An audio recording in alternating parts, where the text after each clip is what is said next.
नमस्ते।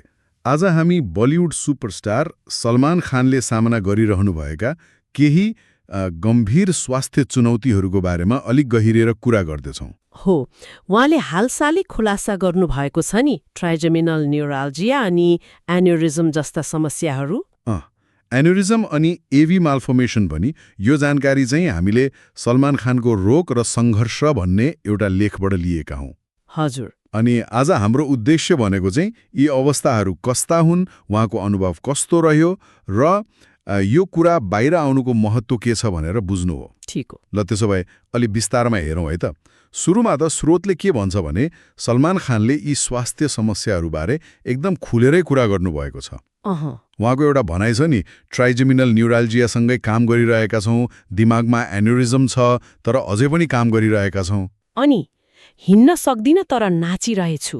हो, त्यही यो भनाइले नै उहाँको त्यो हिम्मत, त्यो निरन्तरता देखाउँछ नि, हैन? यति धेरै गाह्रो हुँदाहुँदै पनि। एकदमै। र उहाँले उल्लेख गर्नुभएका अवस्थाहरू पनि सामान्य चाहिँ पक्कै होइनन्, जस्तो एन्युरिजम भन्नुभयो। त्यो के हो खासमा? अलि सरल भाषामा भन्नुपर्दा एन्युरिजम भनेको चाहिँ दिमागमा भएको रगतको नली हुन्छ नि, हजुर, त्यो कुनै ठाउँमा कमजोर भएर फुल्नु वा बेलुन जस्तो हुनु हो। अनि खै त्यो फुट्यो भने चाहिँ एकदमै गम्भीर रक्तस्राव हुन सक्छ, खतरनाक हुन्छ। त्यस्तै अर्को उहाँले भन्नुभएको एभी माल्फर्मेसन छ नि, हो एभिएम, त्यो चाहिँ धमनी र शिरा मतलब आर्टरी र भेनहरू सिधै जोडिने तर त्यो असामान्य तरिकाले जेलिएको अवस्था हो। यसले गर्दा दिमागमा रगतको प्रवाह गडबड हुन सक्छ। यो पनि जोखिमपूर्णै मानिन्छ। भनेपछि दुईटै गम्भीर अवस्थाहरू रहेछन्। हो, तर उहाँले जुन कुरामा बढी जोड दिनु भएको छ नि, ट्राइजेमिनल न्युराल्जिया, त्यो चाहिँ अझ फरक र असाध्यै पीडादायी स्नायु सम्बन्धी समस्या हो। हो र? हो, कतिसम्म भने यसलाई कहिले काहीँ आत्महत्या रोग पनि भन्छन् रे। ओहो, त्यस्तो किन?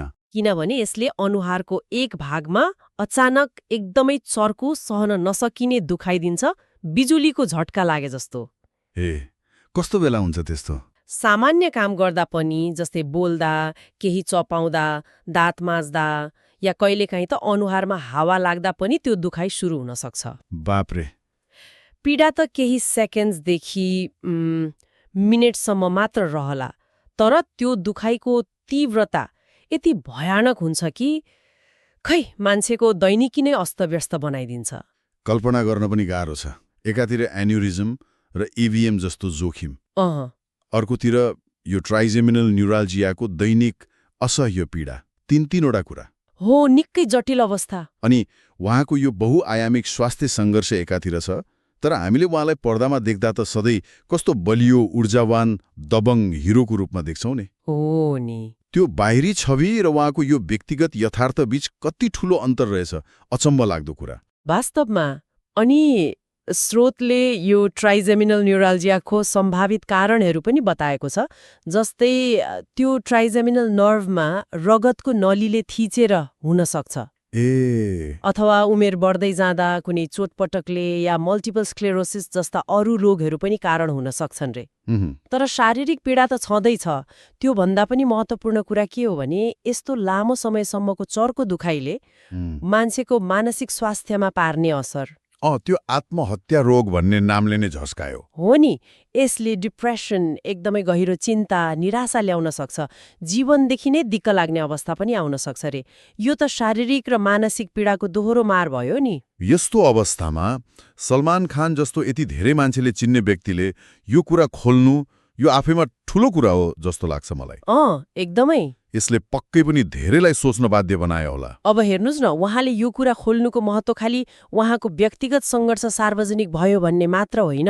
हो, जब यति ठुलो स्टारले यो ट्राइजेमिनल न्युराल्जिया जस्तो जुन त्यति चर्चामा आउँदैन, धेरैलाई थाहा नहुन सक्छ, कहिलेकाहीँ त डाक्टरहरूलाई पनि ठ्याक्कै चिन्न गाह्रो हुने रोगबारे बोल्नुहुन्छ नि, यसले स्वतः जनचेतना बढाउँछ। मान्छेहरूले खोज्न थाल्छन् यो के रहेछ भनेर। सही हो। अनि अर्को कुरा, यस्तै अदृश्य पीडा भोगिरहेका हजारौं मानिसहरू होलान् नि, उनीहरूलाई कस्तो लाग्दो हो, म एक्लै पो होइन रहेछु भनेर। हो, त्यो पनि हो। एक किसिमको हौसला मिल्छ होला। पक्कै पनि आफ्नो समस्याबारे बोल्न, उपचार खोज्न हिम्मत आउन सक्छ।